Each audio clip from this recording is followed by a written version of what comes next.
আমি তখন গভীর রাতে টেবিল ল্যাম্পের আবছা আলোয় বসে নিজের ড্রয়িং খাতাটায় মন দিয়ে স্কেচ করছিলাম। বাইরে নিঝুম রাত, শুধু ঘরের কোণে আমার পেন্সিলের ঘসঘস শব্দ। খাতায় একটা মেয়ের অবয়ব ফুটে উঠল।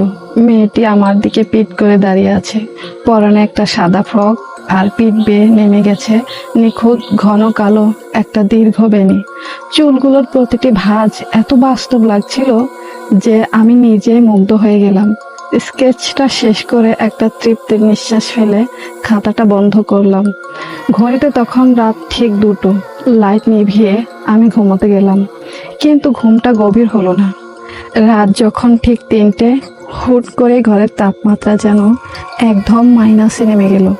এক অদ্ভুত হাড় কাঁপানো ঠান্ডায় আমার ঘুম ভেঙে গেল। আধরোয়া চোখে আমি তাকালে ঘরের কোণে রাখা ড্রয়িং টেবিলটার দিকে। টেবিল ল্যাম্পটা নিজে নিজেই জ্বলছে আর নিভছে। আর সবচেয়ে অদ্ভুত ব্যাপার, আমার বন্ধ করে রাখা খাতাটা এখন হাট করে খোলা। আমি খুব ভালো করেই জানি খাতাটা আমি নিজের হাতে বন্ধ করেছিলাম। ভয়ে বুকটা ঢিপ ঢিপ করতে লাগলো। আমি খাতাটা গায়ের সাথে লেপ্টে ধরে বিছানায় উঠে বসলাম। ল্যাম্পের ঘনস্থায়ী আলো আধারিতে আমি দেখলাম খাতার পাতা থেকে কালো ধোঁয়ার মতো কি যেন একটা অবয়ব আস্তে আস্তে বাতাসে ভেসে উঠছে। ঠিক তাই, আমার আকাশে মেয়েটি। সে খাতা থেকে অবিকল জীবন্ত হয়ে ঘরের মেঝেতে এসে দাঁড়িয়েছে, তার পিঠ আমার দিকে ফেরানো, ঠিক যেমনটা আমি এঁকেছিলাম।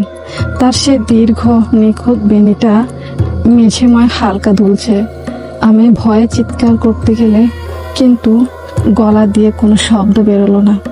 হাত পা যেন অবশ হয়ে জমে গেছে। আমি শুধু স্তম্ভিত হয়ে তাকিয়ে রইলাম। মেয়েটি কিন্তু আমার কোনো ক্ষতি করার জন্য এগিয়ে এলো না। সে ঘরের এক কোণে থেকে অন্য কোণে খুব শান্ত পায়ে হেঁটে বেড়াতে লাগলো। তার পায়ের কোনো শব্দ নেই, শুধু বাতাসে ভেসে আসছে একটা অদ্ভুত প্রাচীন সুগন্ধ, ঠিক যেন ভেজা মাটির সাথে জুঁই ফুলের গন্ধ মিশে আছে। হঠাৎ মেয়েটি ড্রেসিং টেবিলের আয়নার সামনে গিয়ে দাঁড়ালো। আমি আটকে উঠলাম, চোখ বড় বড় করে ভাবলাম, এবার বুঝি আয়নায় তার মুখটা দেখা যাবে। একটা ভুতুড়ে কঙ্কালসার মুখ দেখার জন্য আমি মনে মনে প্রস্তুত হলাম, কিন্তু না, আয়নায় কোনো ভয়ানক মুখ ভেসে উঠল না। আয়নার প্রতিফলনেও দেখা গেল শুধু তার সে পিঠ আর দীর্ঘ বেনিটা। মেয়েটি আলতো করে আমার হাতটা তুলল এবং নিজের চুলের বেনিটা ছুঁয়ে আস্তে আস্তে খুলতে শুরু করলো। যেই না সে বেনির শেষ বাঁধনটা পুরোপুরি খুলে দিল, অমনি সারা ঘরটা তীব্র এক ঝোড়ো বাতাসে ভরে গেল।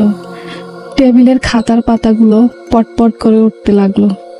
আমার চোখ দুটো ঝাপসা হয়ে আসতে লাগলো, আর কানের কাছে খুব মৃদু মিষ্টি একটা সুরেলা কণ্ঠ ফিসফিস করে বলে উঠল, তোমার তুলির টানে আমি রূপ পেয়েছি, কিন্তু আমার গল্পটা এখনো অসম্পূর্ণ। কাল রাতে আমার চুলগুলো আবার বেঁধে দেবে তো? পর মুহূর্তেই ঘরের সব আলো ধপ করে নিভে গেল। আমি অজ্ঞান হারালাম।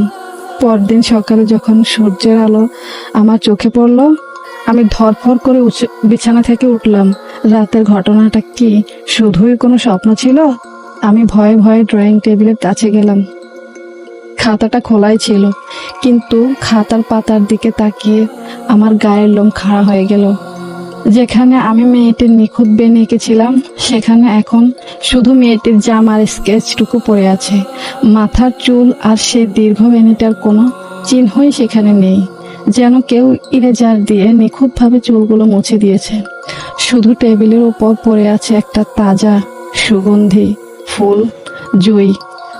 আমি বুঝতে পারলাম আজ রাতে আমাকে আবার পেন্সিলটা হাতে তুলে নিতেই হবে, তার বেনিটা নতুন করে বাঁধার জন্য।